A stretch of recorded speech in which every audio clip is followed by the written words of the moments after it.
อัสสลามุอะลัยกุมพ่อพ่อตื่นทำอะไรอยู่ครับอ๋อ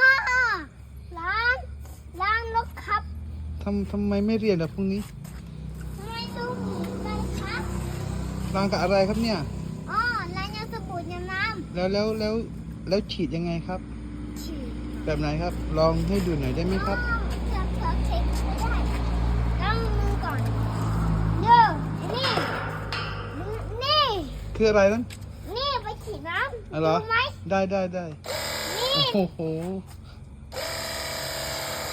ดูเปล่านี่ใหญ่มากเลยแรงเกนใช่ไหมเนี่ยนี่แรงเกนใช่ไหมรถขายนี่โบราณกดติดตามใช่ไหมฝากกดไลค์กดติดตามโอเคกระยะ